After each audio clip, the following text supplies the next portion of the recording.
I hadn't heard from her in a year. Not a call, not a text, not even a passive-aggressive Facebook like. For 12 months, I had meticulously built a life that was mine alone, carefully curated, carefully guarded. And then, just like that, my phone buzzed and there it was, her name blinking on my screen. "We need to talk, urgent." I stared at it longer than I probably should have, letting my thumb hover over the reply button. A part of me wanted to throw the phone across the room, to protect myself from whatever storm she was dragging back into my life. Another part, darker, stubborn, and stubbornly curious, wanted to know exactly why now. Why after a year of silence? I thought about my life in that moment. A quiet apartment that smelled faintly of coffee and lemon cleaner. My couch, still lumpy from too many late nights of binge-watching shows I didn't even like, just because it was quiet. My job, stable but exhausting, where people praised my efficiency but never really knew the man behind the deadlines. My dating life, casual and unremarkable, just enough to remind me that I was alive but not enough to make me feel like I belonged anywhere. And now her text was here, a hammer knocking on the walls I had spent a year building. I typed back before I even realized it, "Another time, I'm on a date with your sister."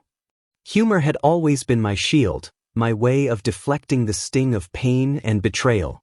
I hit send and immediately regretted it, not because of the content, but because of what it revealed. It revealed that despite my carefully constructed calm, the ghost of her still lingered in my veins. I leaned back, letting my head hit the couch cushion. My mind replayed the last year in fragments.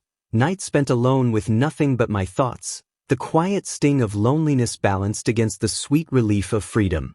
I had learned to sleep without her in my bed, to wake without the tremor of fear that had once followed her every word. I thought I had moved on. And maybe I had, but maybe moving on wasn't about forgetting. It was about pretending not to notice when the past reached its cold, insistent hand into the present. My phone buzzed again. I didn't touch it. I couldn't. I had promised myself I wouldn't let her hijack my calm, not now. But the tension in my chest made it impossible to breathe normally. My hand twitched toward the screen, hesitated, then retreated. She had a way of surfacing the parts of me I didn't want anyone to see, anger, guilt, and a stubborn pride that insisted I could handle anything except her. I remembered the divorce vividly. The shouting, the slammed doors, the whispered accusations that lingered like smoke in the hallways of my old life. How had we gone from laughter and shared dreams to accusations and bitterness so quickly? I had convinced myself that I left the marriage a better man, that walking away was the only way to preserve what dignity I had left. But in this moment, staring at her text, I wondered if leaving had been enough. The phone buzzed again. This time I couldn't ignore it. She had attached something, a small image, maybe a document. My thumb hovered. My heart raced. I wanted to open it. I wanted to destroy it unread. I wanted everything and nothing, all at once. I thought about my date later that night. A woman I barely knew, who existed more as a placeholder for normalcy than anything else. I chuckled bitterly. Normal, I whispered to myself, whatever that is. I told myself I was moving forward, but what if moving forward meant confronting the past first? What if, instead of ignoring her, I had to face her head-on? The first syllable of her name always hit me like a memory-triggered alarm. Karen. I had spent so long erasing her from my life that even thinking her name out loud felt like walking barefoot over broken glass. And yet here it was, fully illuminated on my phone screen, demanding attention. I finally opened the attachment. My stomach sank. It was a photo, our daughter, holding a drawing she had made weeks ago. At first glance, it looked innocent. But the note scribbled at the bottom in her childish scrawl sent a shock straight through my chest. "Daddy, don't let her win." Her words, my daughter's words, pulled the ground from beneath me. My chest tightened, my hands trembled, and for the first time in a year, I felt the old, familiar panic rise in my throat. I had no idea what was happening. Was she in trouble? Was Karen, my ex-wife, trying to manipulate me again? Or was something else entirely, something I couldn't even imagine? I sat there staring at the picture. The room felt smaller, the walls closer, as if they were leaning in to listen to my racing heart. I remembered the last time my daughter had cried like this, the time she had begged me not to leave her with Karen. My ex had slapped her, silenced her. And I had been powerless. Not this time. Not anymore. I grabbed my jacket, almost forgetting my own body as adrenaline coursed through me. I didn't know if I was running toward trouble or away from it, but I knew one thing. I couldn't wait for answers anymore. The past had sent its messenger, and I had a choice. To ignore it and risk losing everything, or to face it and finally reclaim the part of my life I had left behind. I paused at the door, my hand on the doorknob, and allowed myself a single, shaky breath. The city outside was alive, buzzing with indifferent noise. Cars honked, people yelled, and somewhere a dog barked. Normal life moved on as it always did. But inside me, something had shifted, an awareness that this year of separation, this carefully curated solitude, had only been the prelude. The real test, the real confrontation, was waiting. I couldn't see it yet, but I felt it coming. A storm was on the horizon. And whether I liked it or not, I was about to step straight into it. I closed my eyes for a moment, letting the weight of the past year settle. I remembered my failures, my regrets, the nights I had spent questioning every choice. And then, a quiet determination settled in. I wasn't the same man who had walked away a year ago. I was sharper, more focused, and finally, unwilling to let fear, or anyone else, dictate my life. I opened my eyes, looked at the city lights glowing against the dark sky, and whispered to myself, "Let's see what you've got." And just like that, the first move was made. I didn't know what would come next. I didn't know if I would be angry, scared, or devastated. But I did know one thing. I was moving forward. Toward the storm, toward the truth, and toward whatever it was that Karen and the past had been hiding from me. The phone buzzed again. I didn't touch it. I let it wait. Because for the first time in a long time, I was ready to act on my own terms. The moment I saw her name on my phone, a part of me braced for impact. But what I didn't expect was how quickly old wounds would tear open, how memories I had carefully buried would claw their way back to the surface. It had been a year since our divorce, yet the second I saw that message, I was back in that apartment, back in that marriage, back in the chaos I thought I had left behind. I walked into my kitchen, trying to steady my breathing. The coffee maker sat idle, mocking me with its silence. I could almost hear the echoes of our arguments, each one a dagger disguised as a conversation. I remembered the night she slammed the door for the last time, her footsteps fading down the hallway, leaving nothing but cold air and my own ragged breathing. I had told myself I would never look back. I had told myself I was done being dragged into her storm. Yet here I was, seconds from being sucked back in. I poured a cup of coffee and watched the steam curl into the air. My mind wandered to the little moments that had broken me more than any fight. The way she would laugh at my insecurities, the subtle ways she would question my decisions, the nights I lay awake wondering if I was ever enough. I had grown stronger over the last year, sure, but the strength felt fragile, like a glass about to crack. The text she sent earlier sat on my phone like a ticking bomb. I stared at it again. "We need to talk. Urgent." Urgent. That word carried a weight that made my stomach knot. I wanted to reply, to ask what it was about, but I hesitated. Part of me didn't want to know, didn't want to face whatever game she was playing. Another part, the part that had never let things go easily, demanded answers. I remembered the divorce proceedings, the cold, sterile office where papers were signed and dreams quietly died. I thought about my daughter and how she had been caught in the crossfire, her small body trembling with fear and confusion while her mother and I traded blame like weapons. I had walked away then, not because I wanted to, but because I believed it was the only way to protect what remained of her innocence, and perhaps, some small fragment of my own sanity. My phone buzzed again. Another message. I resisted the urge to pick it up immediately, letting the anticipation build. The silence of my apartment made it feel louder, sharper, more insistent. I realized then that it wasn't just a message. It was a portal back into a life I thought I had escaped. Memories of her voice, her laughter, her fury, all came rushing back like a tide I had no power to stop. I sat down at the table, staring at the empty chair across from me. I could almost see her there, smirking, testing me, pushing me to respond the way I always did, angrily, defensively, predictably. I had grown wiser in the past year, I reminded myself, but wisdom felt like a thin shield against the raw power of nostalgia and unresolved anger. My mind wandered to the last time I had seen my daughter.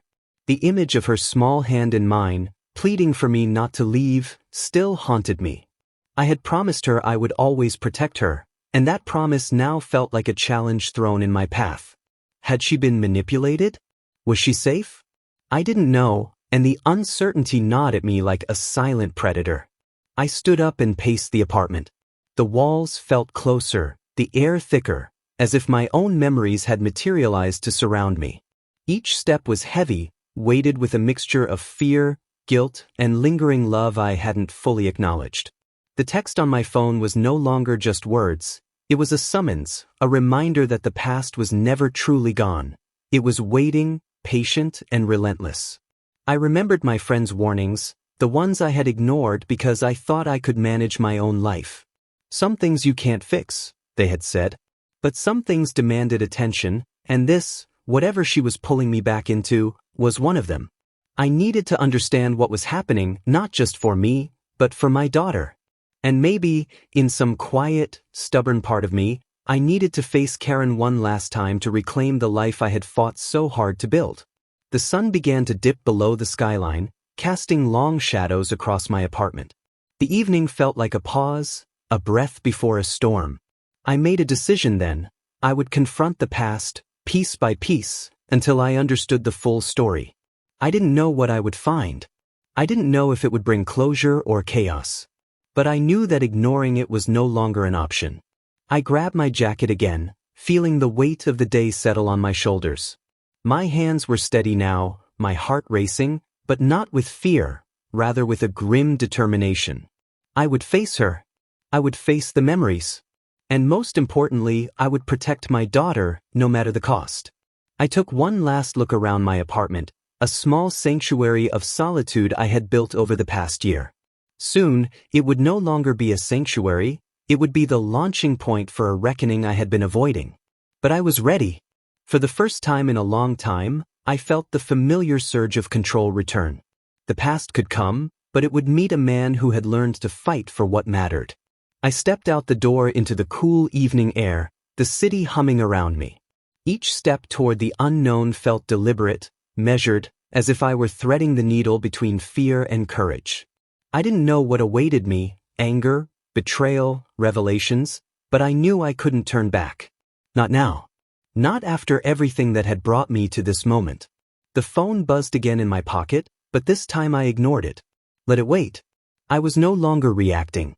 I was moving forward on my own terms, ready to face whatever truths awaited me, and determined not to let the past dictate my future.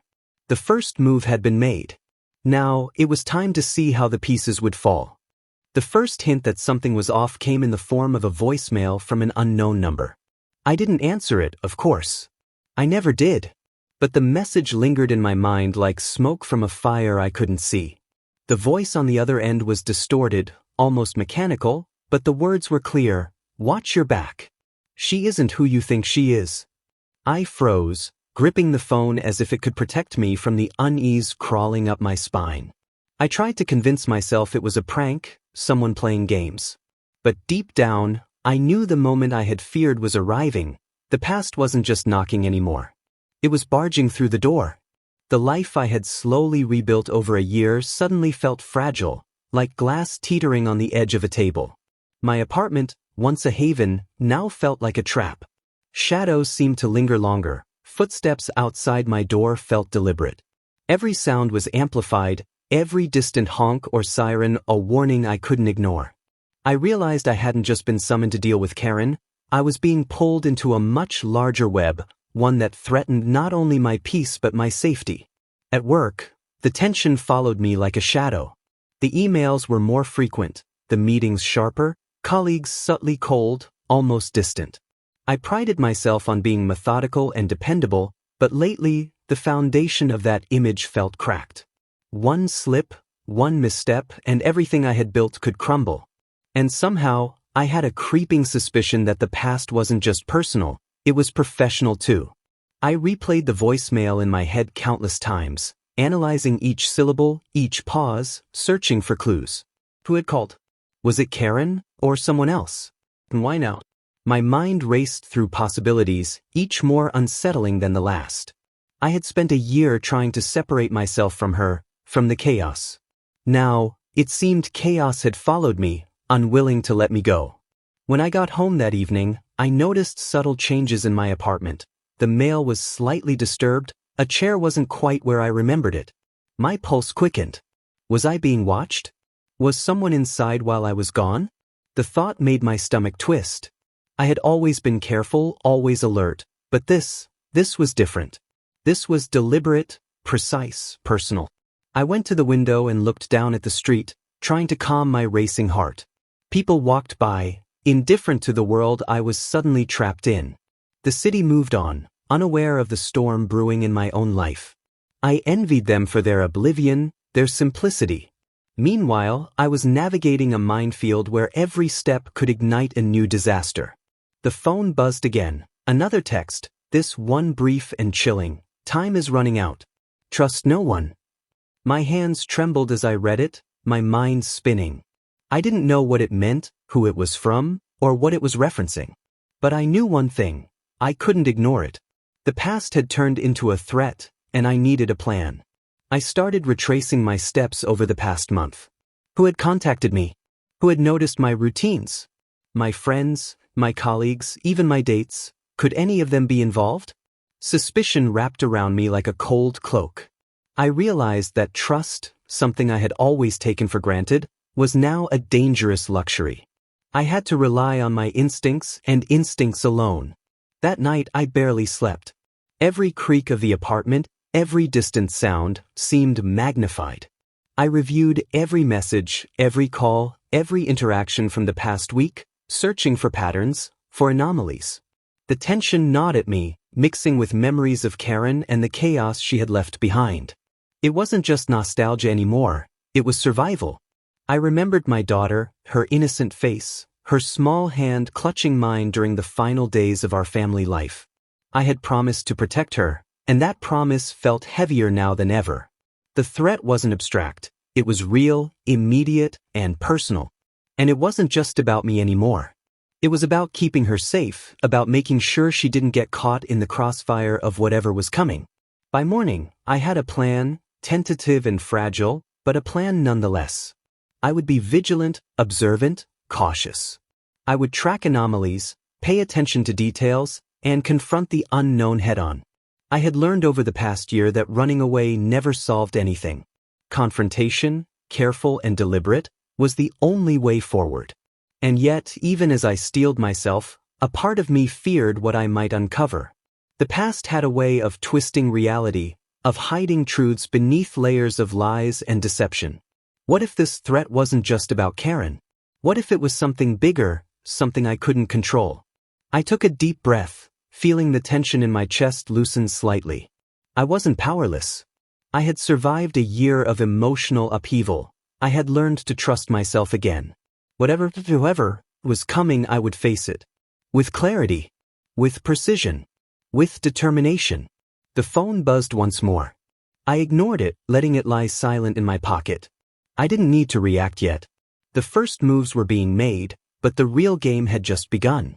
And I, for the first time in months, felt the strange mix of fear and excitement that came with standing on the edge, ready to step into the unknown. The threat had emerged. And I was ready. I never thought I'd find myself standing outside her door again. After a year of silence, of carefully rebuilding a life that was mine alone, I was here, hand poised to knock, heart hammering like it wanted to escape. The past had come calling, and I had no choice but to answer. The door creaked open before I could even decide whether to ring the bell. There she was, Karen. Her expression was a mixture of relief and tension, as if she had been expecting me and hoping I wouldn't show. For a moment, the years melted away, and I saw the woman I had once loved, feared, and fought with. But the shadows of betrayal were still there, etched into the lines of her face. "Hi," she said softly, almost hesitant, like a stranger testing the waters. I swallowed hard. "Hi," I replied, my voice steady, though my chest felt tight. I didn't step inside. I didn't let her see the storm that was swirling behind my eyes. We stood there for a long moment, the air thick with unspoken words, old arguments, and memories I hadn't touched in months. Then she spoke, hesitantly, almost like she was trying to explain away the past. "I didn't want you to know like this." Her words hit me harder than I expected. I wanted to lash out, to demand every detail, every explanation. But instead, I found myself controlled, calm. The man I had become over the past year demanded restraint.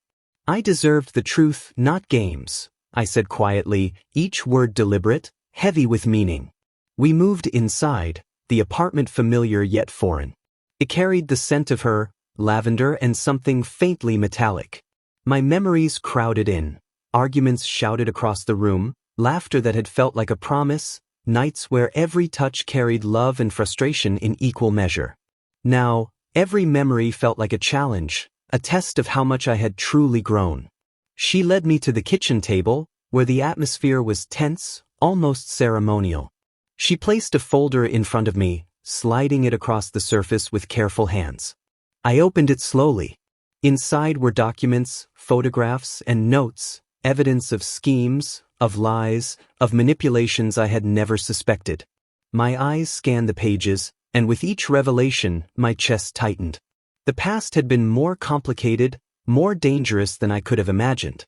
"You need to understand," she said, her voice trembling slightly. "I didn't know how to protect her without involving you. Our daughter." The thought of her, caught between us, safe yet vulnerable, ignited a fierce protective instinct inside me. I leaned back, processing the information, letting it sink in. The web of deception wasn't just about Karen or me. It was about someone trying to control the life of a child caught in the middle. My anger rose, sharp and immediate, but I tempered it with focus. Lashing out wouldn't solve anything. I remembered the nights I had lain awake, wondering if I had failed her. Had my absence left her exposed to manipulation? The fear clawed at me, but now it was balanced with resolve. I would not let history repeat itself. I would act. Carefully, deliberately, with clarity. Karen met my gaze, waiting, vulnerable yet defiant. "I didn't want to pull you back in, but it's bigger than us," she said, almost pleading. I studied her, weighing every word, every inflection. I had learned over the past year that words could be weapons, that truth was often layered beneath lies. "Then tell me everything," I said, my voice steady, commanding attention. "No more secrets." And she did. The story unfolded piece by piece, old alliances, betrayals, manipulations that stretched beyond our personal quarrels. Each revelation was a blow, yet each also offered clarity. I realized that the threat I sensed wasn't simply personal, it was deliberate, calculated, and urgent. But now I had the information I needed. Knowledge, as they said, was power. I stood, running a hand through my hair, feeling the weight of responsibility settle on my shoulders. I had faced the past, yes, but I had also armed myself with the truth. My daughter's safety, my own stability, depended on what I chose to do next. Karen lingered, hesitant, almost afraid of the man I had become. "Are you angry?" she asked softly. I paused, letting the silence stretch. Then I shook my head. "Not at you. At the situation. At what's been done. I'm focused, that's all." There was no time for emotional indulgence, no space for hesitation. I could feel the urgency pressing in, the stakes rising with every passing moment. The past had been confronted, the threat understood. Now it was time to act. I picked up the folder, flipping through the documents once more. My mind raced, strategizing, plotting the steps I needed to take. This wasn't just about confrontation. It was about protection, resolution, and reclaiming control over a life that had been pushed into chaos. Finally, I placed the folder down, my gaze meeting Karen's. "We're going to fix this. For her." Her eyes glistened, a mixture of relief and apprehension. "Do you trust me?" she asked. I didn't answer immediately. Trust was a delicate thing, easily broken, yet necessary. I allowed myself a small nod. for now. But everything else, I handle. And with that, a plan began to form. A plan fueled by resolve, informed by truth, and motivated by a fierce desire to protect what mattered most. The confrontation had been necessary, the revelations unavoidable, but now the real work began. I left her apartment with the folder in hand, my mind sharp, my purpose clear. The past had been confronted. The threat had emerged. And I was ready to face whatever came next, armed with the knowledge and determination I needed to protect my daughter, reclaim my life, and navigate the storm ahead. The city felt different that morning. Everything was the same, the traffic, the hum of life. But for me, the weight of the previous night lingered, pressing on my shoulders like an invisible hand. I had confronted the past, absorbed the truth, and now the shadows of those revelations stretched before me like a dark labyrinth I had no choice but to navigate. At work, I moved with purpose, yet a part of my mind remained elsewhere. Every glance, every hushed conversation seemed loaded with meaning, as though someone, somewhere, was waiting to exploit the chaos I had just stepped into. I reviewed emails, checked logs, and traced recent interactions, scanning for anything unusual. Suspicion had become a reflex, and I couldn't shake it. The voicemail from days earlier replayed in my mind, "Watch your back. She isn't who you think she is." It had been a warning, but now it felt more like a threat. Someone knew. Someone had been watching. And the more I thought about it, the more I realized that the danger wasn't just personal. It could reach my daughter, my work, even the fragile peace I had fought to reclaim. I returned home, pacing the apartment as I sifted through the documents Karen had given me. Each page, each photograph, revealed new layers of deception. People I thought I could trust had ulterior motives. Allies were fewer than I believed. And all the while, the past loomed larger, threatening to undo everything I had built. The phone buzzed, another text, brief and cryptic. "Time is shorter than you think. Choose carefully." I gritted my teeth, feeling a familiar surge of anger mixed with determination. Whoever was behind this wanted me unprepared, vulnerable. They had underestimated me. I wasn't the man I had been a year ago. I had learned to anticipate, to strategize, to see through lies. I decided to reach out to an old friend, someone I could trust implicitly. His insight had always been sharp, and in moments like these, perspective was priceless. We met at a quiet cafe, the hum of conversation providing a thin layer of camouflage. As I explained the situation, I noticed his eyes narrow, recognizing the gravity of what I was dealing with. "You need to be careful," he said, his voice low. "This isn't just about your ex. Someone is playing a much larger game. Don't let your guard down." His words confirmed my fears but also clarified my path. I needed to act decisively. Hesitation could be dangerous. I couldn't afford mistakes, not now, not ever. That night, I went over my daughter's schedule, her routines, her friends' parents. Every detail mattered. Protection wasn't just instinct. It was calculation, vigilance, and foresight. I was determined to ensure that she remained safe while I untangled the web of lies surrounding us. I realized that control wasn't about suppressing fear. It was about using it to fuel clarity and strategy. As I traced patterns, followed leads, and connected dots, I felt the tension build. I was close to understanding who was orchestrating the threats, yet uncertainty remained. The unknown had a way of amplifying fear, but it also sharpened resolve. I had no intention of letting shadows dictate the future. Suddenly, a knock at my door shattered the silence. I froze, heart pounding. It wasn't time for visitors. I approached cautiously, peering through the peephole. Nobody. Just the empty hallway. I stepped back, but the unease lingered. Someone had been there, testing, watching. The threat was closer than I realized. I leaned against the wall, taking deep breaths, allowing myself a moment of reflection. I had been forced to confront my past, to face threats I hadn't imagined, and to navigate a maze of secrets. Each step had been deliberate, measured, yet each revelation only deepened the stakes. But in the midst of fear and uncertainty, a quiet confidence emerged. I wasn't powerless. I had the knowledge, the determination, and the will to act. I checked the folder one last time, ensuring every detail was noted, every connection accounted for. The pieces were falling into place, but the picture was still incomplete. Someone was orchestrating events with precision, and I needed to be ready for whatever came next. As I prepared for the night, I felt a strange mix of anticipation and dread. The shadows were growing, secrets were unraveling, and the confrontation I had been building toward was inevitable. Yet amidst the tension, one truth remained: I was no longer reactive. I was in control of my actions, my choices, and my strategy. I looked out the window, city lights flickering against the darkness, and whispered to myself, no more running. No more hiding. I faced this on my terms. The threat was real, the stakes were high, and the next move would determine everything. But for the first time in a long while, I felt the steady pulse of power and clarity. The shadows and secrets were coming to light, and I was ready to meet them head-on. I had been pacing my apartment for hours, running through every possibility, every scenario, every thread of information Karen had given me. The weight of the past, the threats, the secrets, they were all pressing in, demanding a decisive move. And I knew, without a doubt, that tonight would change everything. The night air was cool as I stepped outside, the city alive but indifferent. Streetlights glinted off the asphalt, casting long shadows that seemed to move with purpose. I felt the surge of adrenaline tighten my chest, sharpening my senses. Every step was deliberate. Every sound, every movement, was being processed and logged in my mind.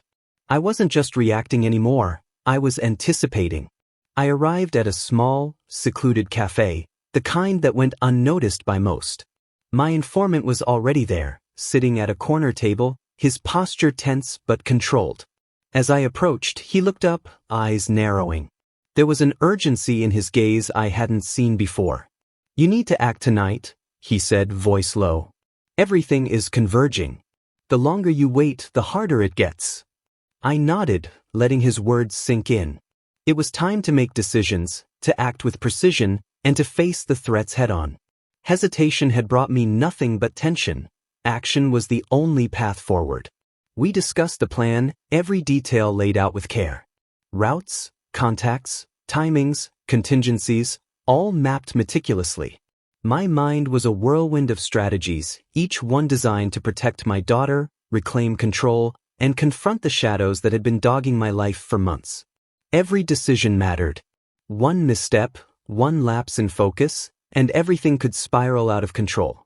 After finalizing the plan, I left the cafe, moving with intent toward the first point of contact.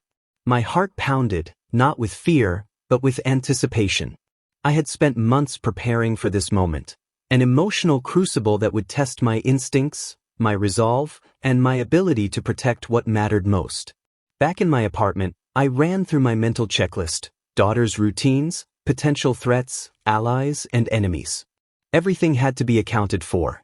The turning point wasn't just about action, it was about clarity, about understanding the stakes and committing fully to the path ahead.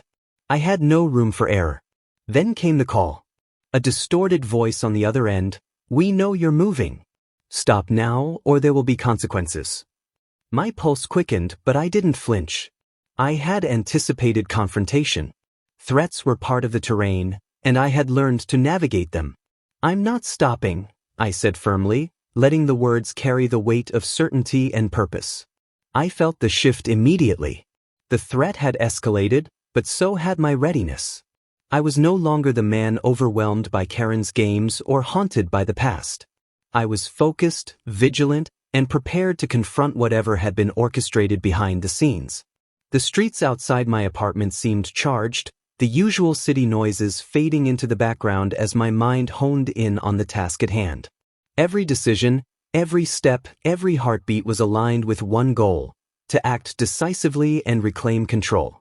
Hours passed in a blur of preparation, observation, and silent reflection. The turning point was not a single moment. It was a culmination of months of vigilance, strategy, and emotional resilience. I had faced the past, uncovered threats, and now stood at the precipice of action. The culmination of all that fear, anger, and determination would soon take shape. Finally, as the first hints of dawn touched the skyline, I knew the time had come. I gathered the folder, secured my phone, and checked my surroundings one last time. Every detail was accounted for. Every move calculated.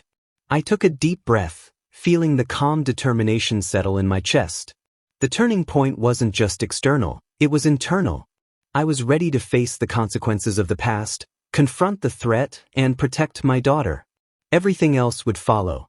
Stepping into the city streets, I felt a strange clarity. The stakes were high, the dangers real, but I was no longer paralyzed by fear. I was moving with purpose, guided by resolve, and ready to face whatever emerged from the shadows. Tonight, everything changed. I was no longer a man caught in the past. I was a man in control, prepared to act, and unwilling to be defeated. The night was thick with tension as I approached the location Karen had indicated. Every streetlight, every passing car, every shadow seemed loaded with meaning. My heart beat in rhythm with the city's pulse, but this time, it wasn't panic, it was purpose. I knew what had to be done, and for the first time in months, I felt the full weight of control in my hands. I arrived at the apartment complex, a nondescript building that held more danger than its plain exterior suggested. The documents Karen had given me, combined with the threats I had intercepted, painted a picture of a carefully orchestrated web. I wasn't just confronting Karen anymore. I was stepping into the lair of someone who had been manipulating our lives from the shadows. I took a deep breath and entered, moving deliberately, silently, every sense alert. The hallways were dimly lit, amplifying the tension in my chest. Every step echoed like a warning. I recalled the months of preparation, the hours spent analyzing every detail, planning contingencies, and rehearsing my moves. This was the moment it all came together. At the door I paused. My thumb hovered over the knob, a moment suspended between fear and determination. Then, steadying myself, I pushed it open. Inside, the room was tense, charged with anticipation. Karen stood there, flanked by an unfamiliar figure. My eyes narrowed as recognition struck. The person responsible for the threats, the manipulations, the chaos. Their presence confirmed my suspicions. This was no simple personal vendetta. It was calculated, dangerous, and personal. "Welcome," the figure said, voice smooth but cold. "I've been expecting you." I didn't respond immediately. I took a careful step forward, assessing the situation, reading every gesture, every micro-expression. My focus was sharp, my mind a machine of strategy and anticipation. This confrontation wasn't about rage or revenge, it was about clarity, control, and protection. Karen stepped forward, her eyes pleading. "He won't hurt you. Trust him." I allowed myself a brief glance at her, reading the sincerity, the fear, and the desperation in her expression. Then I faced the figure directly. "It ends tonight. No more games. No more manipulation. You've crossed the line." A tense silence followed. The room felt smaller, every sound amplified. And then, the confrontation unfolded, words exchanged, accusations, threats, but also revelations. Each piece of the puzzle fell into place, each lie exposed, each truth laid bare. I realized that the power in this moment wasn't in violence or intimidation. It was in understanding, in commanding the narrative, in refusing to be manipulated further. The hours stretched, the tension never easing. My training, preparation, and experience guided my decisions. Every move I made was deliberate, calculated to neutralize the threat while safeguarding my daughter, myself, and even Karen. I felt the weight of responsibility keenly, but it was balanced by a growing confidence, a recognition that I had earned this moment through months of vigilance and growth. Finally, the confrontation reached its peak. The figure, stripped of leverage, of secrets, of control, realized they were beaten, not by brute force, but by strategy, focus, and unyielding resolve. I had reclaimed control over the chaos that had infiltrated my life, neutralizing the threat that had hung over us for so long. I turned to Karen, whose eyes reflected relief and exhaustion. "It's over," I said firmly. "Everything from now on will be on our terms." She nodded, tears welling, but there was a sense of calm beneath them. We had faced the storm together, and emerged not broken, but stronger, informed, and prepared. Leaving the apartment, I felt the weight lift slightly from my shoulders. The city outside was indifferent, yet I felt a personal triumph. I had navigated danger, uncovered truths, and confronted the very shadow that had haunted my life. The confrontation wasn't just an external victory, it was an internal one, a testament to the growth, clarity, and resilience I had cultivated over the past year. I called my daughter that night, hearing her voice light up the room with joy and relief. It reminded me why every decision, every risk, every tense moment had been worth it. Protecting her, reclaiming control, confronting the threats, this was why I had endured the chaos, the manipulation, the sleepless nights. The confrontation was complete, the threat neutralized, but the lessons lingered. I had been tested, and I had emerged stronger, wiser, and more determined than ever. The past could no longer dictate my life. I had faced it, understood it, and overcome it. Walking home through the quiet streets, I felt a strange serenity settle over me. The confrontation had changed everything, not just the external threats, but my own perspective, my own understanding of strength, control, and resilience. I knew that whatever came next, I could face it. Calm, prepared, and empowered, I was ready to move forward with clarity and purpose. The morning light filtered through my apartment, soft and forgiving, as if the city itself was giving me a moment to breathe. The confrontation was over, the threat neutralized, and for the first time in months, I felt a sense of clarity that didn't carry the weight of dread or anticipation. The past had been confronted, the present secured, and the future, once uncertain, now stretched before me with possibilities I hadn't dared imagine. I sat at the table with the folder open, reviewing the final pieces of information one last time. The web of lies, manipulation, and threats had been untangled, exposing the truth in a way that empowered rather than crippled me. Knowledge, strategy, and vigilance had turned the tide. I had not only reclaimed my life but also protected the most important person in it, my daughter. The phone buzzed on the table. A new text from Karen. "Thank you. For everything. For him. For us." I stared at it for a long moment, letting the words sink in. Relief, appreciation, and a quiet sense of accomplishment mixed together, grounding me in the reality that the battle was over and that healing could finally begin. I thought about my daughter, how small yet fierce she had been, how her words had spurred me into action and clarity. I had promised to protect her, and I had kept that promise.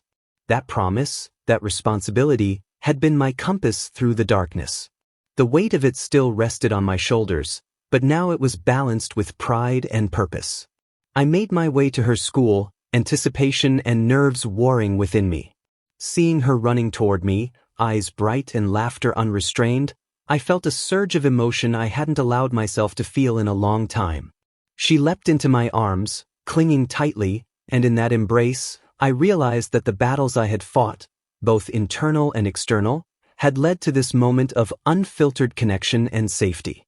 "Daddy," she cried, breathless, happy, relieved. "I knew you'd come." I hugged her tighter, whispering, "Always. I'll always come." The simplicity of that exchange, the purity of her trust and love, reminded me why every step, every risk, every tense moment had been worth it. My life had been tested, my resilience pushed to its limits, but I had emerged stronger, more focused, and deeply connected to what mattered most. Back at home, I reflected on the year that had passed. The solitude, the growth, the preparation, the confrontations. I had navigated betrayal, manipulation, and threat, and in doing so, I had discovered a version of myself I hadn't known existed. Calm, decisive, and empowered. I had reclaimed not just my life but my identity. Karen's presence, now tempered by honesty and necessity, felt different. The tension that had once defined our interactions was replaced by a cautious understanding and a mutual recognition of what had transpired. We had shared a storm, and though we were no longer partners in life, there was a sense of respect forged in the fires of adversity. I thought about the threats that had loomed, the shadows that had tried to manipulate and intimidate, and I smiled faintly. Each step of the journey, each sleepless night, each careful strategy had brought me here. Control, clarity, and resilience had turned fear into empowerment. As evening fell, I sat with my daughter, sharing a quiet moment, feeling the peace that comes from survival and triumph. The world outside moved on, indifferent to the personal victories and reconciliations within these walls, but that didn't matter. I had faced the past, confronted the threat, and reclaimed the life that had been mine to protect all along. The resolution wasn't just in neutralizing danger, it was in reclaiming agency, understanding my own strength, and choosing to move forward with intention. I had faced my fears, protected my family, and now, for the first time in a long time, I could breathe. I looked at my daughter, her laughter filling the room, and whispered softly to myself, "We made it. We're safe. And we're ready for whatever comes next." The year of uncertainty, confrontation, and growth had led to this moment. The storm had passed, the shadows had receded, and I stood on the other side, stronger, wiser, and fully in control of the life I had fought to reclaim.